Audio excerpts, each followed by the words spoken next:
Good evening, everybody. Welcome inside the Nittany Lion Sports Report. It is weekly here on Bob Long Sports. Bob Long, Tyler Gehlhaus, and for the second time this season, we join you after a Penn State loss. A difficult one, 28-17 against Ohio State. A lot to talk about, a lot of breakdown that we'll get to in this episode. But the long and short of it, the college football playoff dream is finished for Penn State. They're likely going to be 10-2 after this weekend's game against Rutgers, and we'll move on to a bowl game of some kind, that which does not exclude the Rose Bowl in terms of the matter of possibilities that still exist.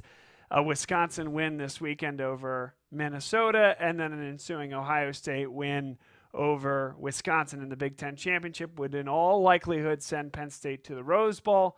But college football playoff talk will have to be tabled, at least from a Penn State perspective, until next year. Yeah, it seems like 2020 is the year that people keep saying, oh, this could be the year, and Penn State was ahead of schedule this year.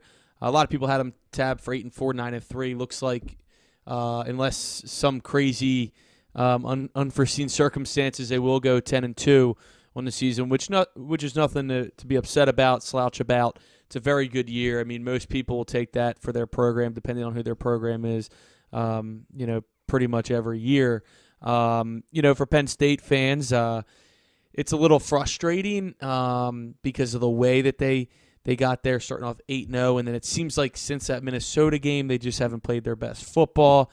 And, another year short of the college football playoff, the Big Ten championship, which is also important, but right now, it looks like in the Big Ten, it's Ohio State and then everybody else. And when I say everybody else, I'm putting Penn State and really Penn State, Michigan, and Wisconsin in that category. And then I would even put Minnesota below them. I think they're having a really, really good year, especially for their standards.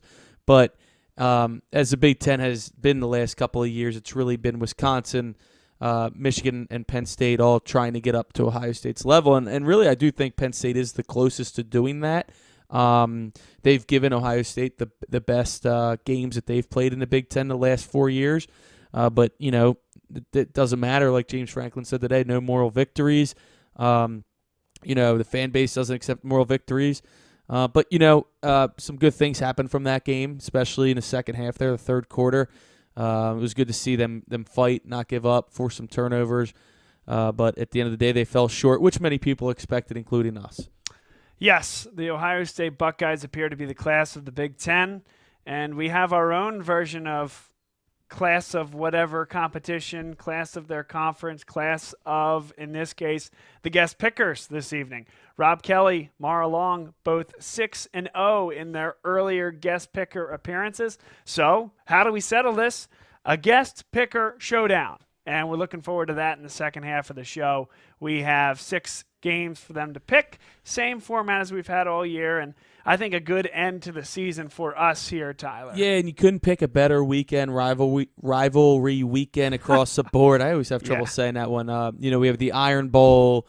We'll pick Ohio State, Michigan. The Battle of the Coastal, ACC Coastal, too, with Virginia and Virginia Tech. A chance to go to the ACC championship and ultimately get destroyed by Clemson. But still nice for those two teams to face off for hopes of winning the Coastal. I only laugh, Tyler, because the games you picked this week, and we'll get to it, of course, are really difficult. I mean, every game is a road favorite, but by like 2.5 points, and all the games mean something. It's going to be very difficult to pick these games. It is going to be very difficult, not to mention I'm now 1 game up on you. So we're in a battle ourselves. And yes. I mean, I would imagine we're going to have at least 2 picks differ because, like you said, the picks this week can really go either way in a lot of these games. So it'll be interesting to see who we pick simultaneously and see if it gives you a chance to gain that game back. We shall see. Let's get to the discussion about the Penn State-Ohio State game last weekend. And I'm going to run this any way you'd like. This is somewhat uncharted territory from a discussion standpoint. It's the first time we're talking about Will Levis. So let's start there. Sean Clifford, Will Levis. Sean Clifford has been banged up for several weeks coming into this weekend's football game. Went down in the third quarter, down 21-0. Will Levis comes in, starts moving the football team down the field, gets 2 touchdowns and another field goal. Turnover's a big part of that. Another thing we'll get to. Have heard some discussion on both sides of the equation. One, people giving Franklin a hard time. Well, Sean Clifford's your guy, and Will Levis is doing great, but then you make him make a read, and he throws an interception, and at that point, down maybe when you're 28-17, why not throw Sean Clifford out there? I've heard that.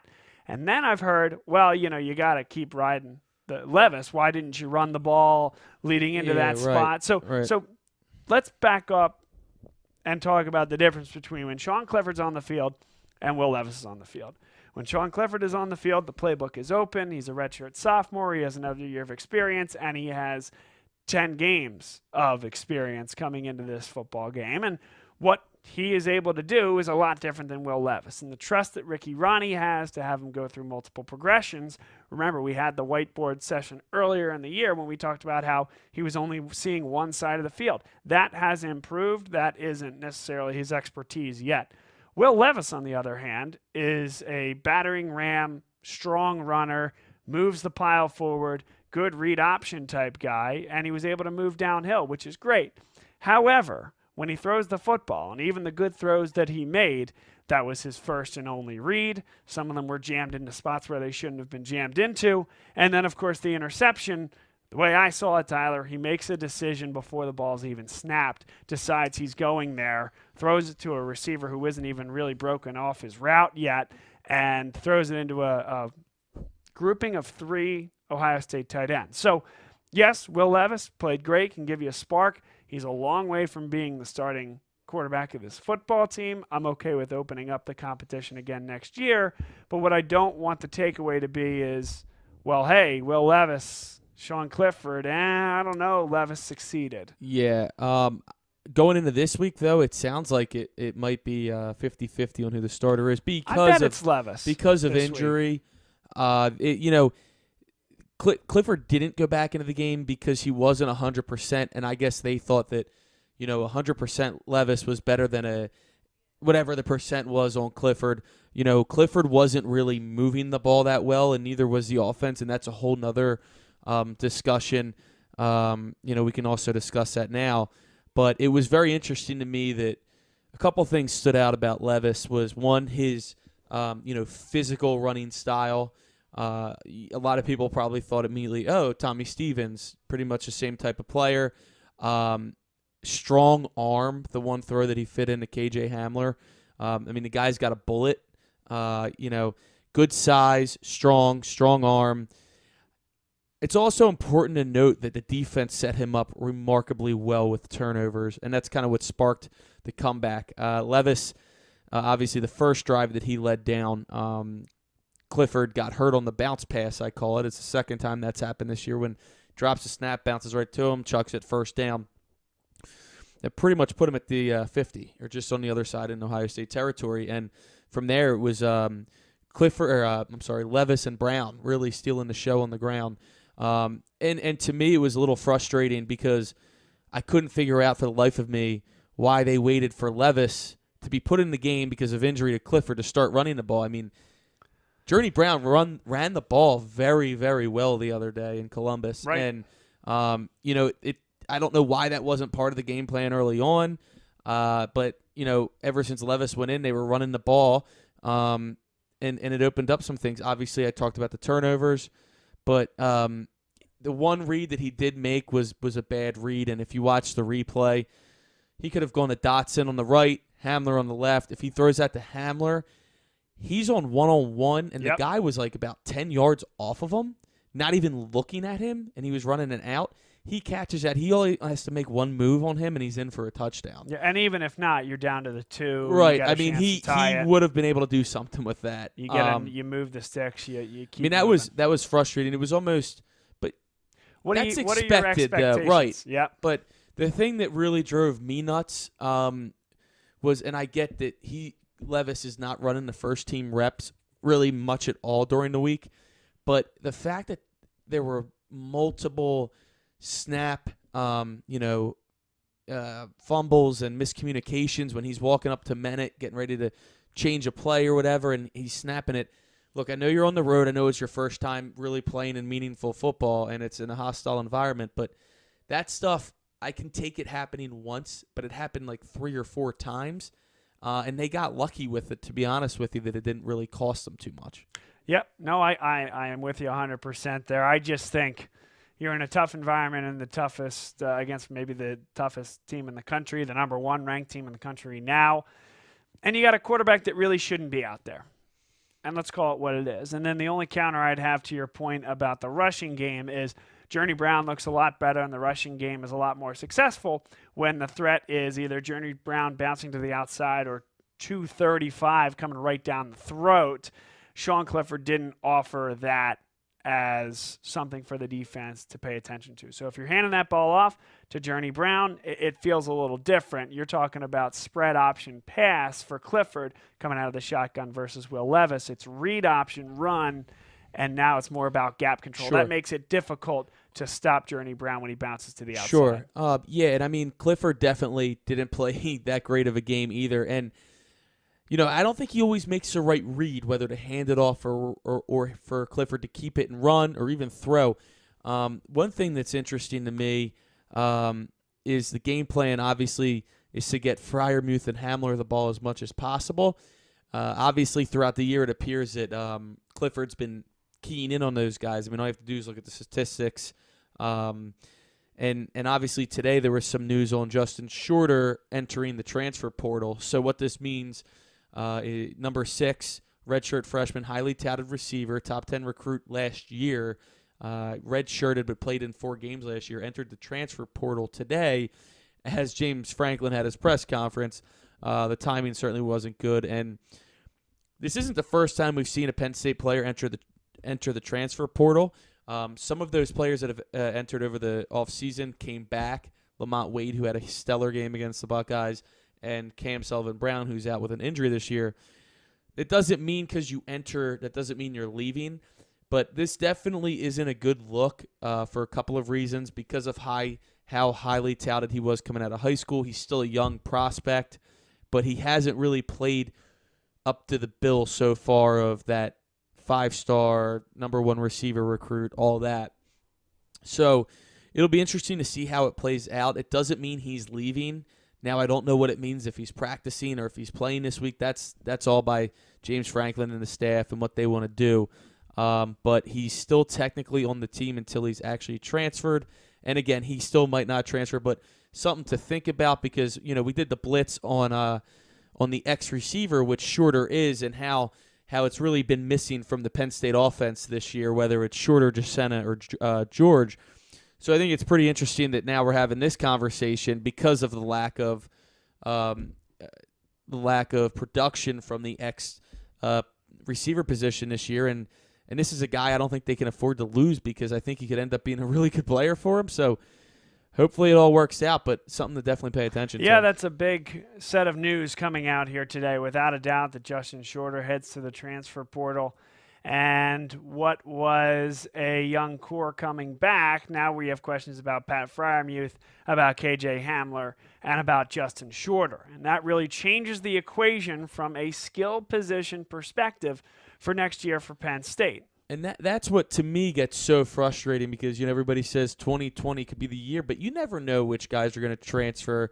You never know which guys are going to go to the NFL. I mean, ultimately, every year you're going to have probably 4 or 5 guys with the ability to go to the pros early, and some probably shouldn't go but are going to go, and it really hurts your chances for the next season. So that's why I'm not a huge fan of saying, it sets up well for 2020. You never know what you have coming back in 2020. That's very true. You don't know. And things change very quickly in college football. With that said, I think the stable of talent is quite good. And what we may see next year might not be as experienced of a roster as we may have thought coming into this season as to what we would see the following season. That said, and this might transition to our next discussion, which is that of James Franklin. I think it just speaks volumes about Franklin and the program, the amount of talent that they have culled and the way that they have performed this year. above and beyond expectations. The fact that it's now 4 straight years of 9 wins, 3 out of the last 4 years where they'll have 10 wins, potentially a Rose Bowl. I think folks have to ask themselves the question, what is Penn State? And I don't mean this in a negative way whatsoever, but what is Penn State? Is Penn State Ohio State historically? Is Penn State Alabama historically? No and no. But what they have consistently been is that next tier, anywhere from 5 to 10 at the end of the year, and they have done so up until the last 2 years with less than 85 scholarships. He doesn't have a full complement of 4 classes of folks with 85 scholarships. And what they've done is rebound a program incredibly well over the span of time that is seriously condensed. And so you have conversations with people all the time about James Franklin and his decision-making, and is it his fault or is it the coordinator's fault, and is he a CEO, is he just a recruiter? I don't know. I'm not going to put that label on him. The label I'll put on him is that he's a darn good head of a program, and he's a darn good football coach, and I know that is probably quite the either controversial or differing point from a lot of our viewers and listeners, but I'll say this. If there are other jobs that James Franklin are considering and he were to leave, he will be the coach that you maybe didn't know how much you were going to miss. Right, especially in terms of recruiting, I think he's a great face for your program. He'll take Sider with him. Yeah, well, or Sider will get another job Right, himself. and the problem with coaching carousels is a lot of times you lose a lot of the recruits that you had committed to your class. And obviously, we don't want to go down that but there is speculation. USC or Florida State could be, in contact with him. There could be mutual interest. But I don't want to go down that path yet. But it is that kind of thing that it might be like you really didn't know how good you had it until something's gone. You know what? A lot of times they say that about an ex-boyfriend or girlfriend. You didn't know how good you had it until it's over. And but I mean, game day, everybody kind of can agree that he might not be the best game day coach. A lot of people would also agree that he probably doesn't have the best offensive coordinator right now for that. But James Franklin is a great leader, great motivator, great recruiter. All the things you want to be the face of your program, appears to be, from what we know, controversy-free. So to me, I really like him. I would like to see some things improve. I think he needs a better offensive coordinator because I think you see what he did when Joe Moorhead was here, and Ricky Ronnie's just not up to speed. I'm not the biggest Ricky Ronnie fan. I just think that it's too predictable going in. I don't understand why your number 2 quarterback played better than your number 1 quarterback in that game.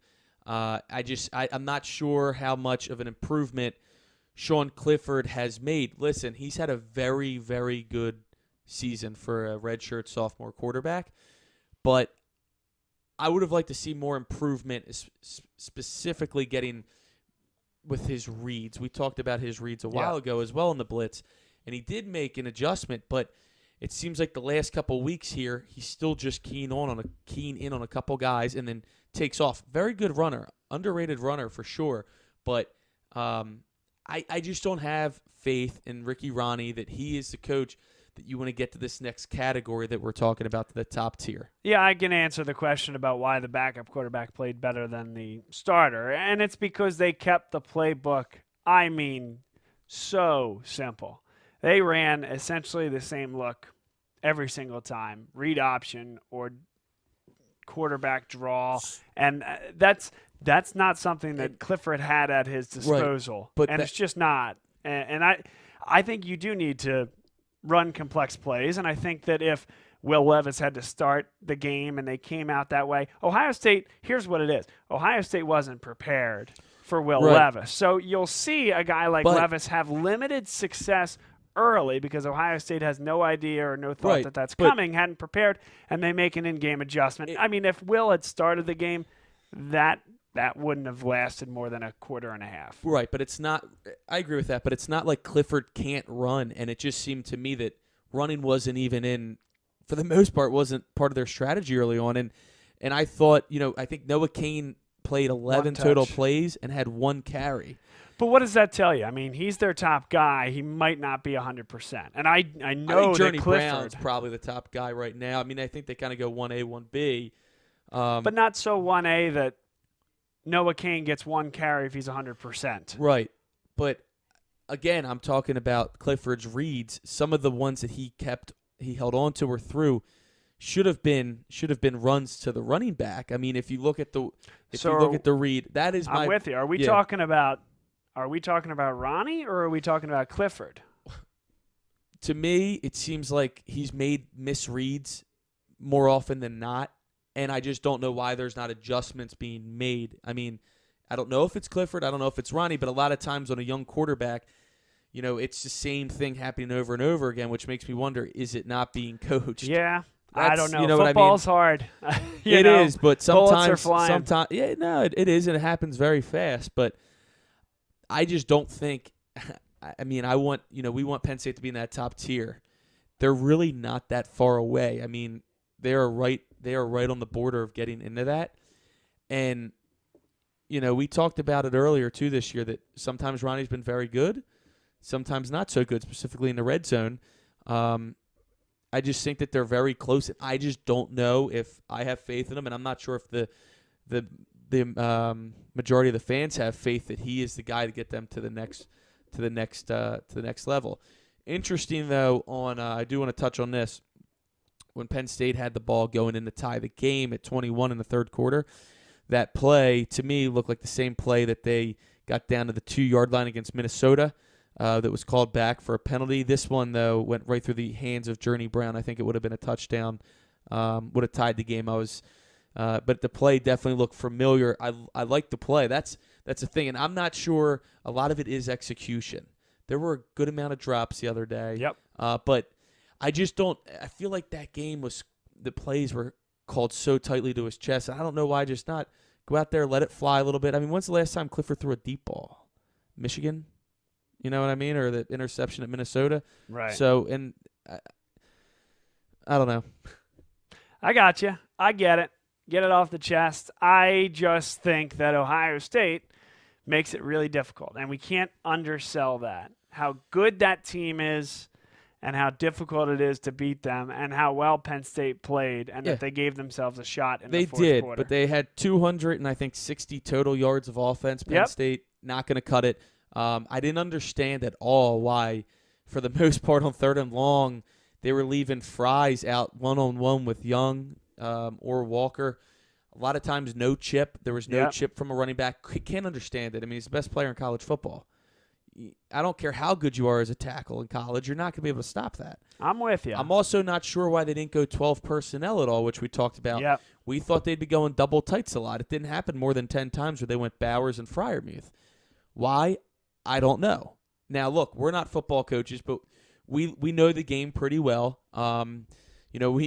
We put a lot of effort into studying, especially you with your blitz, and to me, it just doesn't make sense to why you wouldn't go a little bit of 12 personnel, being you're going to need help blocking Chase Young with the tight end. Right. No, you're absolutely right. And when you say 12 personnel, there's two ways to do that, right? One tight end on the left, one tight end on the right, or you could put both tight ends on the same side of the field. One runs a route, one blocks, and you create a matchup problem in the linebacking core that way. Mm-hmm. Yeah, that was disappointing to me. Overall, the first drive of the game for Ohio State on defense, to flip it to the defense, that was disappointing. 90 yards, all on the ground. I'm not sure if we weren't prepared for the Justin Fields shotgun spread them out QB draw, but they got Penn State on that a couple of times. Really put daggers on the drive for the defense, I should say.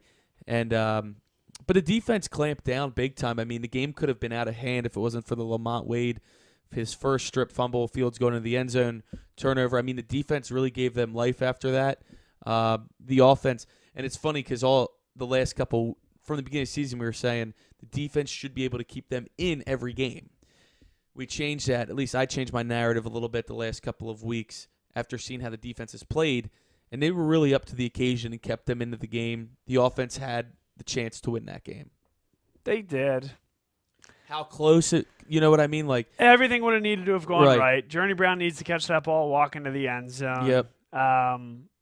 And then I think if he catches and walks into the end zone, 21-21. who knows what happens on the next drive? Do they score the I touchdown? still don't- Even if they don't score the touchdown, I don't know that Could Will Levis has lead to him on a 75-yard drive? Well, my point was going to be, I don't know if they needed to be as aggressive as telling Levis, Right. like, hey, pull it and think about throwing the ball, right? They could have just kept and maybe taken a field goal after they got down 28-21. Sure. Or been in 4-down territory, so you're not worried about necessarily throwing the ball across the middle, needing to get to the stick. Yes, it all changes. The better football team won that game. I think I learned a lot about Penn State in the process, and I came away happy with the defense. Obviously a little bit disappointed in the outcome, but if you're Penn State, you have a quarterback that's not healthy. You have a backup quarterback that's acquitted himself very well. You know that you have depth in the backfield, and Journey Brown, a guy who in all likelihood will be here next year. Now you have questions about the wide receiver and the tight end position, though, and that is where things get interesting. I feel like that's probably a topic for a different day. Sure. We can talk about Zach Kuntz and Brenton Strange and where they may be if Freiermuth Freiermuth does will be go. back. He'll be back. That ain't no guess. That's what it's He'll going be to back. be. He's going to be back. I'll leave it at that. With a wry smile on He'll his be face. We'll see. We'll see. You say that now, even if you are pulling some intel from the inside. No intel from the inside here. I just think I have a good feeling. Only Just wait till a scout tells him Right. he's a late first rounder. I don't think he is. That's the problem. Yeah. Not yet. Next year, maybe. Maybe. Very good chance. Maybe. Tight ends don't go that early. You think about Pig Howard, a guy who Right. from Alabama that went right. 14. He was that sort of generation. What a good tight name, end. Pig. Yeah. O.J. Howard. But yeah, Pig He's Howard. on the Buccaneers, right? He is. Yeah. Yes. And then, of course, Noah Fant was drafted pretty And highly last Hawkinson year. from Iowa. Yeah, They're both of them. Gesicki, too, was drafted pretty high, not to get off topic on Yep. the tight ends, but I think he was a second rounder, if I'm not mistaken. Yeah. So. And I think if he's in that mix, it's a discussion. Yeah, absolutely. So we shall see. Anything else burning from that game you want to talk about before we get to our guest picker showdown? Ooh, it would be really nice if Justin Fields was wearing blue and white. I would say that. I would really be interested to see if he had stuck to his commitment at Penn State. Is Penn State number one in the country right now? Maybe. Well, I'm actually glad you brought that up. I'll make one more point before we head to break, but I thought the defense was unbelievable. I know a lot of people said that, but even when they were giving up points in the first half, it was because Justin Fields is an otherworldly talent where otherwise with his gap legs. control and blitz pressure and great coverage, generally speaking, in the secondary was thwarted by the fact that he just takes a great defensive scheme and just throws it in the scrap heap. I mean, he's that elusive and that good. It was incredible to watch how many times it looked like guys had him teed up, and you're watching with people, you got to make that tackle. Broke Jan Johnson's ankles on the 3rd and 15. I kind of shrug my shoulders when somebody says, you got to make that tackle and say, you know what? He's more athletic. Like, people miss tackles when somebody more athletic than them has space in the open field. It's one-on-one. Yeah. It's just the way it is. So, you think about holding penalties and things like that. Is that a mental mistake? No, it's often just a physical thing. The guy is quicker. He's getting by you. He's better than you. So you have to hold him. Same thing from a defensive standpoint when you're trying to tackle. I get it that you don't make a tackle, and that's really frustrating for fans. They are more athletic and better than the Penn State defenders. Justin Fields in almost all cases.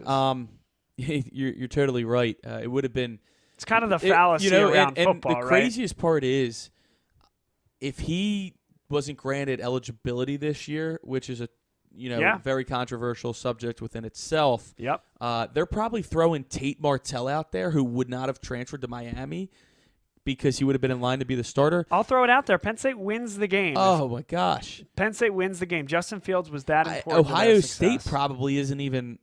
Well, before that, they would maybe have 1 or 2 losses, I would say. Maybe. Tate Martell couldn't. He was a third stringer at Miami. I mean, Right. and he's not even on the team anymore. Great segue. I mean, we're going to talk to Rob Kelly about that on the other He's side, a a graduate Hurricane, of right. the U. So yeah, that's what I was going for. Somehow we got talking about Tate Martell and all this. So where these shows take you. I tell you what. But we will talk to him about that because we're picking Ohio State. So we'll ask him, Ohio State, Michigan, who you got? Okay, now who you got if Tate Martell is your quarterback? We look forward to that discussion. Yeah, how about that? But it would just – I'm more interested if Justin Fields were the quarterback at Penn State right now. I would like to think that they're probably 1 or 2 in the country. Yeah.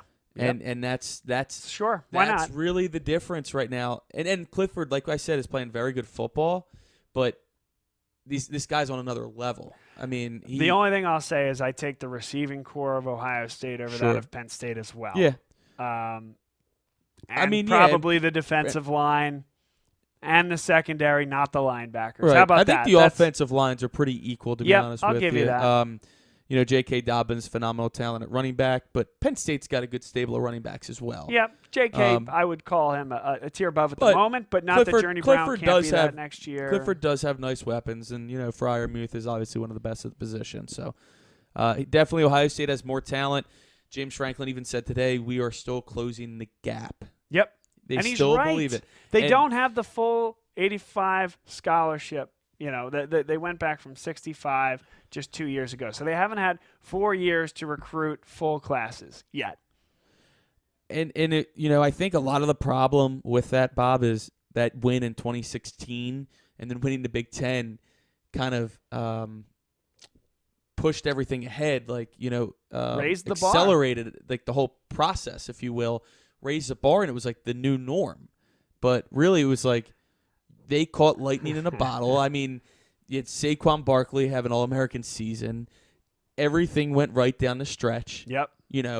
Ohio State beat Michigan to get Penn State into the Big Ten championship. So, and the year after, let's face it, when they lost to Ohio State by 1 and in Columbus, that game honestly goes either way. I mean, Penn State really should have won that game. They should have won that game. They win that. I doubt they lose to Michigan State the next week. Now, you never know, but they're still then going to Indianapolis again. Undefeated. Or even if they lost to Michigan State, they still, having beat Ohio State the week before, they're still going. Another great chance to get to the playoffs. So the margin is really small, but at the end of the day, that's what separates these top-tier teams to top-tier too. And so you have to, and this could be a whole separate show, and I know that I'm a Franklin apologist, but that is the question. So what is the best way to get to the college football playoff? Is it to let him recruit for 4 straight years and at that full recruiting class capacity? Is it to trust that, hey, he's been in the top 10 each of the last 4 years, and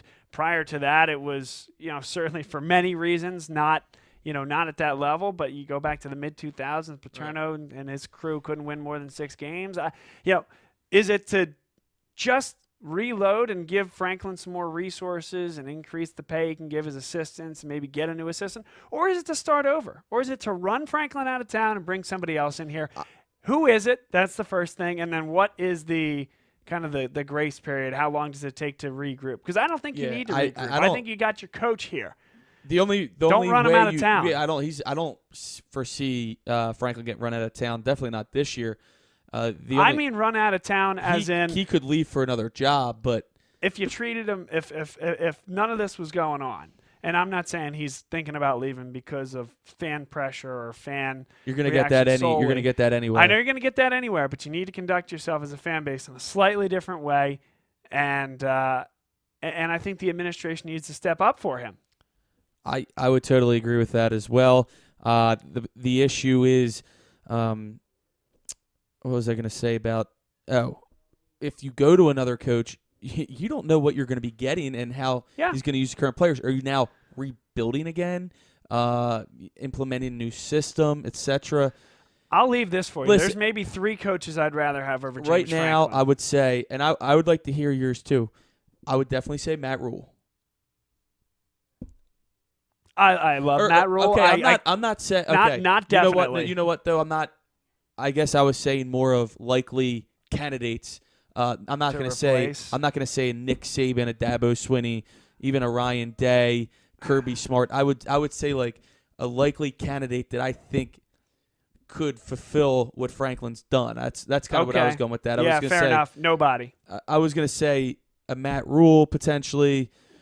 Maybe a Matt Campbell at Iowa State, or I mean, they would be the top two. I don't even know who my third would be. Isn't that the point, though? Right. That's the Joe point. Brady, maybe. Sure. I don't know. LSU's offensive coordinator.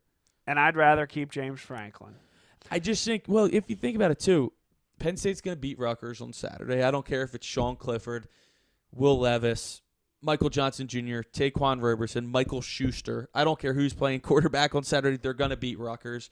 That's going to be Penn State's third 10-plus win season in 4 years, which can't remember when the last time that's been done. That's right. So to keep things into perspective a little bit, as much as everybody hates losing, especially when you have such high hopes, at the end of the year, this team did exceed expectations. They're looking in a really good spot, and we can talk about it a little bit for the New Year's Six. They came out tonight with the rankings. Penn State's still slotted, well, not still, but still in the top 10. Number 10, a lot to play for still. A lot of things are still going to happen.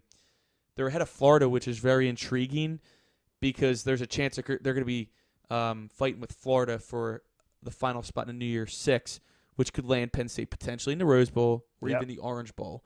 Rose Bowl, you're likely playing a Pac-12, Utah or Oregon. Orange Bowl would be a little bit more interesting. You're probably playing the winner of Virginia and Virginia Tech. In the case it's Virginia Tech, you would be playing them twice in a span of 9 months, which is also interesting because you go decades without playing them, then you're playing them twice in 9 months.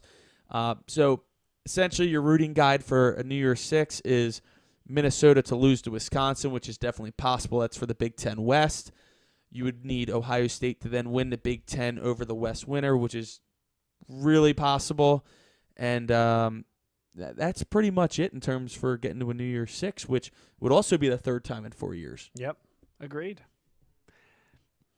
The takeaway for me is that the fan base needs to have a more realistic understanding of what's going on. I get that certain decisions maybe didn't stick by you with well, maybe certain coordinator hires you don't love. The question is, who else are you going to bring in, and is he able to get you where you need to go? Is he able to win a national championship? The answer is that he hasn't won a national championship, not that he can't. And you have to ask yourself that question. Can he or hasn't he? He hasn't. And let me not that he can't. Let me ask you this.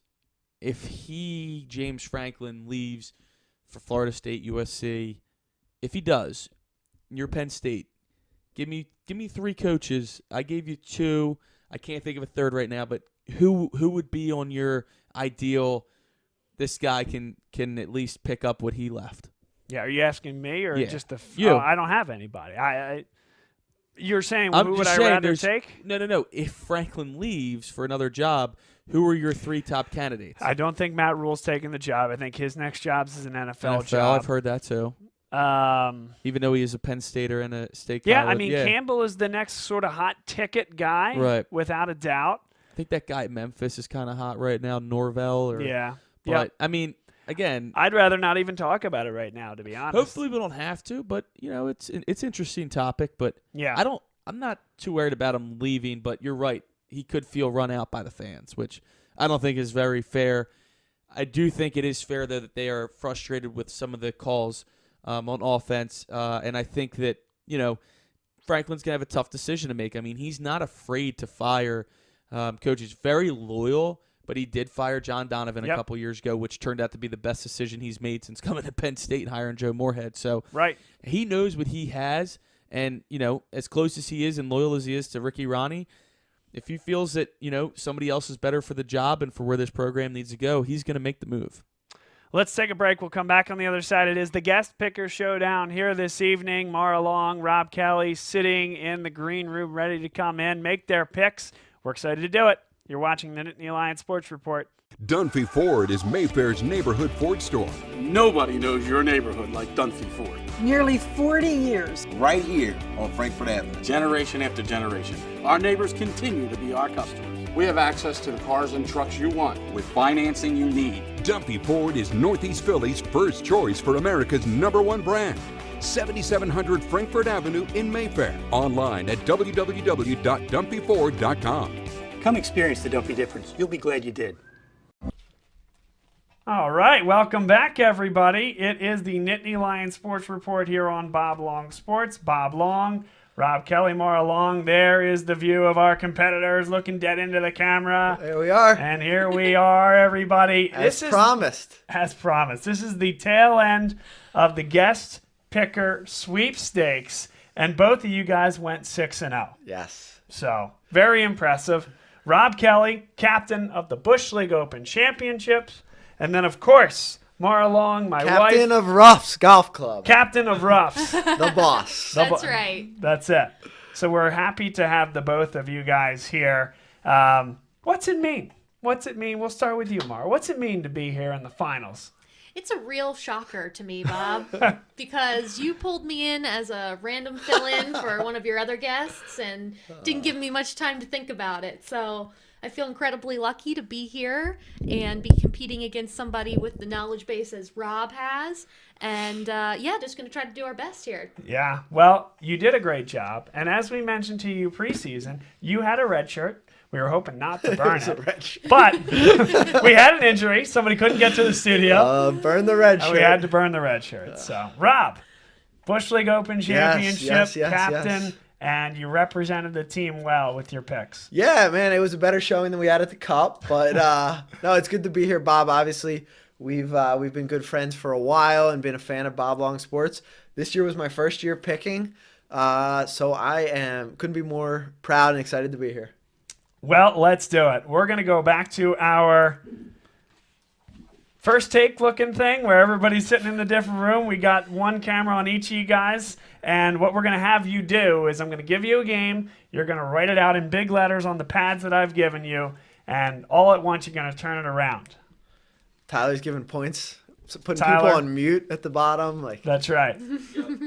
So, first game of the week, Virginia Tech on the road at UVA. This is a game where the winner will win the Coastal and face Clemson in the ACC Championship. So you're going to write your picks. And when everybody's ready, we're going to turn them around. And on 3, 1, 2, 3. What do we got? Virginia Tech and UVA. Let's We have go. different ones. Okay, There we good. go. All right. We got the Wahoos. The Wahoos. Yes, sir. I just like Bronco Mendenhall. I think he's a player. For fun fact, Virginia Tech's won 15 straight against UVA. I think this is the year. This is the year. This is the year. The Cavs going to the ACC Championship. Virginia Tech's playing as well as anybody in the ACC right now. We shall see. Next game. Wisconsin on the road at Minnesota. This is the battle for the Big Ten West.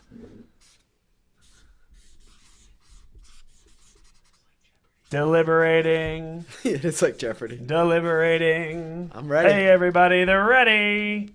Paul Bunyan's axe. 1, 2, 3. Scotty. Oh, I'm too Pull high. that down. Too high, Wisconsin. Oh, yeah, Wisconsin and Minnesota. We got two different That's picks good. so far. That is for Paul Bunyan's axe. I love it. I was genuinely wondering, though, if there's 2 N's in Minnesota or 1 N. That's why I just wrote Wisco for Wisconsin. That's why you could write Hopefully mini. I guessed right. You guessed right. Oh, great. You gave yourself away, though. I shouldn't have said anything. What's but the I over-under wanted- in that, like I wanted 22? to hedge. Yeah, right? I wanted to hedge. Yeah, I get it. I get it. But it's good. We got 2 different picks so far. 2 for 2. Okay. Ohio State at Michigan. Big game here. Ohio State has already clinched, but it is the rivalry game. So, ready? I'm ready. 1, 2, 3, flip. OH. Oh, I know, baby. Let's go Bucks. all right. We can agree on that, Rob. That's it. All right. Ohio State. That one's my lock of the week. Yeah, That's my lock of the week. I think that's a good pick there. Justin Fields is too good. Next I won that pick, though. I won 6-0. next one is Alabama at Auburn. And it was these picks here, Wisconsin at Mini, Virginia Tech at UVA, and then this one. Alabama at Auburn, where I was cursing Tyler because we have 3 straight games where you have 2.5-point favorites as the road team. The home team has quite the atmosphere at all those places, and every one of these games means something. For Alabama, this is, do they stay on the fringes of the college football playoff race? I would argue, Bob, before I write this down, I would argue that this is a tipping point in the dynasty of Alabama. With the way Ohio State looks, the way LSU looks, Auburn's even putting some good runs together. If they lose this game, who's to say this isn't kind of the end of the Alabama dynasty? Yeah. My take. Rob is to say that it's My the take. end. That's my take. So, we're going to turn them around. 1, 2, 3. We got another one. Oh, baby. War Eagle. I was afraid we would have to have some tiebreaker. There will but be I don't no know. tiebreakers this week. Well, you never know. Right. What I is the guess. tiebreaker? Yeah, we're going to We're get gonna there. find out. Oh, I like that. War Eagle, this one. Cal on the road at the Rose Bowl. That's the only way they're going to the Rose Bowl. Yeah. Playing UCLA. Chip Kelly. I was gonna say, this is always an interesting one, getting 2 Philadelphia people to pick a Chip Kelly game. Yeah. But All right, I think we're ready. I'm ready. 1, 2, 3. What do we got? Oh, yes. Yes, this is awesome. This is great. This is not scripted either. No. This is spectacular. I just But can't. now you have 4 differences, right? Or is it just 3? No, that's our 5th game that we picked. We picked Ohio State, so we have 4. Yes, so you are going to tie. That's for sure. Well- Unless this next Well- one, We have one more game. Unless there one of us is. Against the spread. right? Penn State is a 6 game, and then they could do 3-3. Could they? So here's what we're going to do. We're going to have you pick this game and then decide whether there's going to be a tiebreaker or not, and then I got a little something fun. All right, and the spread. The spread for the Penn State-Rutgers game is 40.5. So is Penn State going to beat Rutgers by more than 40.5 points? Yes or no?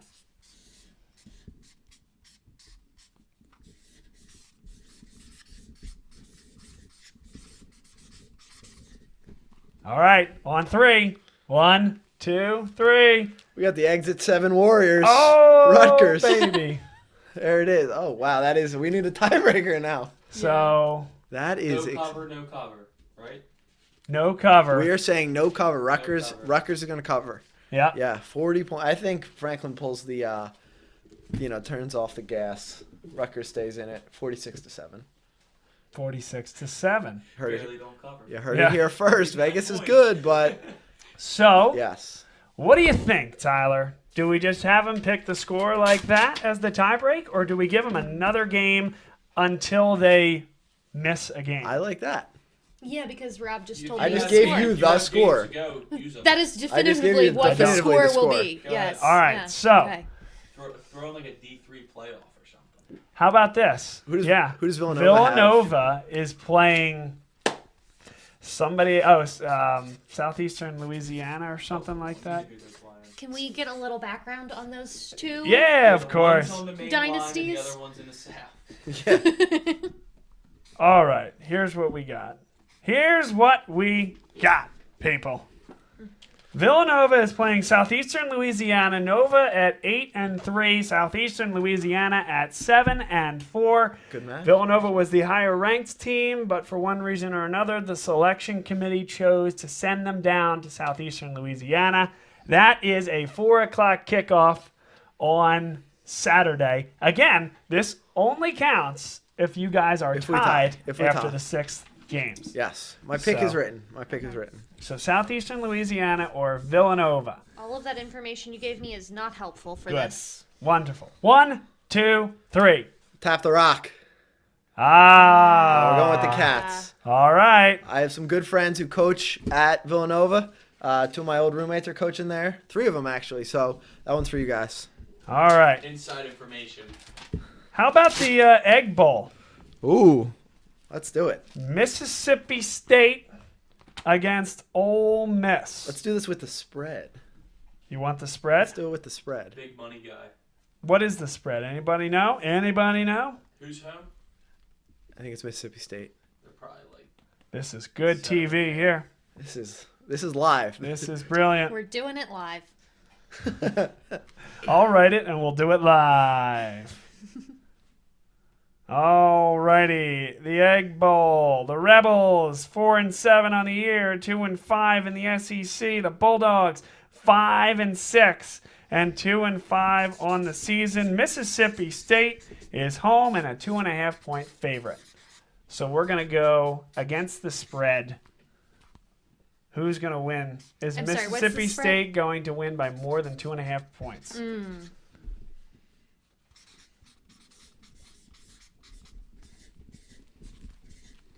You can look when I reveal it, Bob. All right? Absolutely.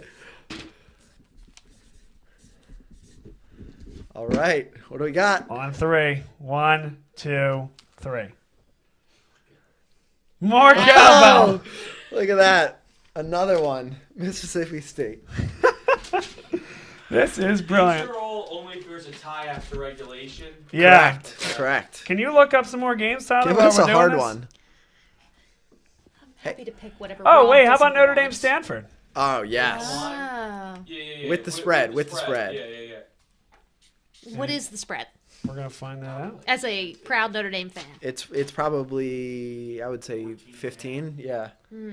No. You think? Yeah, Stanford stinks. Yeah.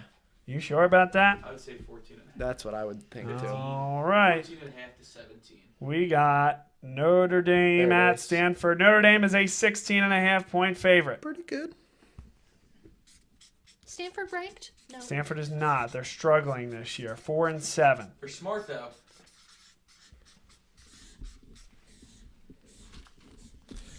On 3. For everyone who knows me, this one was easy. 1, 2, 3. We've broken the tie, haven't Fear we? the tree, Nerd Nation.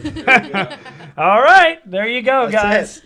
Well, thanks for Awesome. being here. This was great. A lot of fun. I would love it to come down to the Stanford Notre Dame game, but isn't the Minnesota game? That is the night game, isn't it? No, 3:30. What's the night game? What's the Saturday night game? I don't know what the night don't know. game is. Well, Minnesota saying Hey, 3:30. let's hope it comes down to this. That would be a lot of fun. It would That be. would be cool. That would Good be a lot stuff. of fun. What does They'll the winner be- get? What? What does the winner get? The winner gets swag.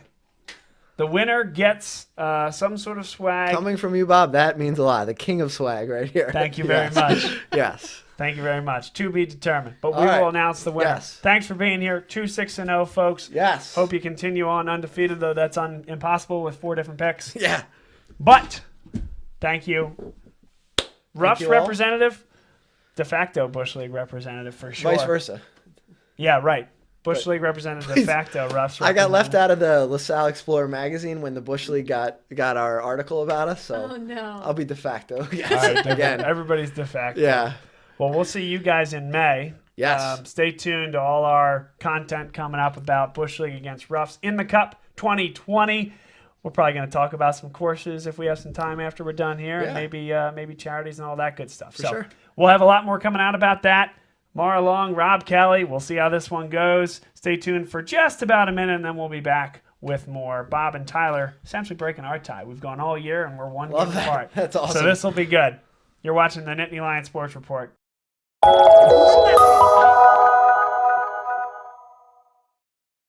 I chose CCM because I have found that this company, on the level of scaling that we have here, the volume that we are doing, to truly have every department head and employee fully engaged in the mission of the company to make it an originator-focused, production-first company. I have not found that anywhere I've worked, and I've worked at one of the largest banks in the world, down to the smallest tiny community bank and correspondent lender.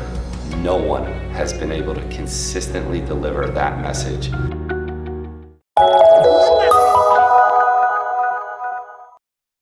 All right, welcome back, everybody, inside the Nittany Lion Sports Report. Bob Long, Tyler Gehlhaus. It is time for the guest picker segment, and let's get right into it. You know, you're up 1, and we'll see this one out. So the first game pick we're picking is Virginia Tech against UVA.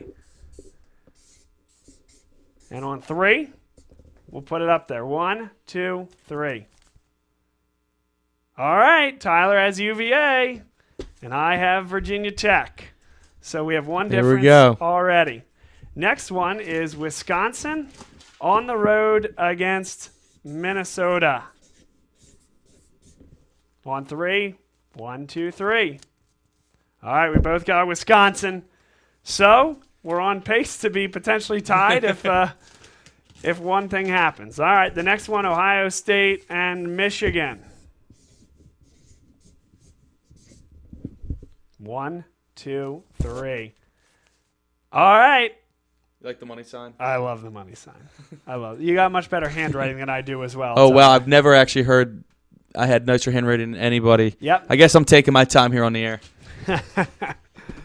Next game, Alabama at Auburn. On 3. 1, 2, 3. Okay, so we have one difference thus far. I'm playing conservative here. Are you now? 1 game lead going into it. Oh, wow. I like my VTech pick, so we shall see. The next game is Cal against UCLA. Chip Kelly. 1, 2, 3. Can't pick for Chip, man. Can't do it. Can't do it. Okay. So now we have picked all the same games, and I believe that was 5, right? Did I miss one? That was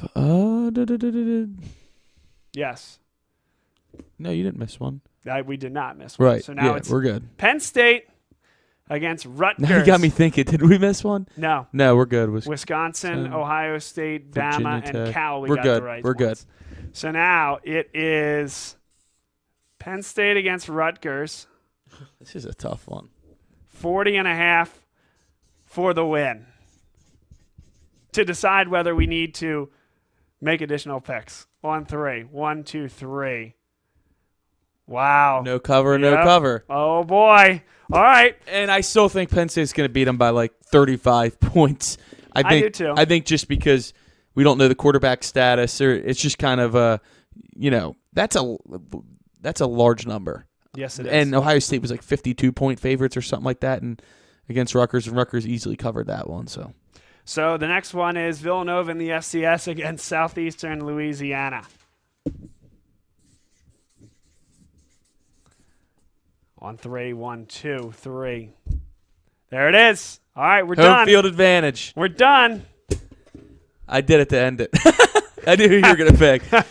But it's not going to come down to that. It's going to be UVA taking the Coastal. So it'll be done for everybody pretty early in the day. I'm not sure what time that game is, but no need to worry about the Villanova game because UVA is going to take care of business. All right. Well, Tyler, this has been fun all year long, and I thought this was a cool way to end it. I don't know if it came across well on TV or not.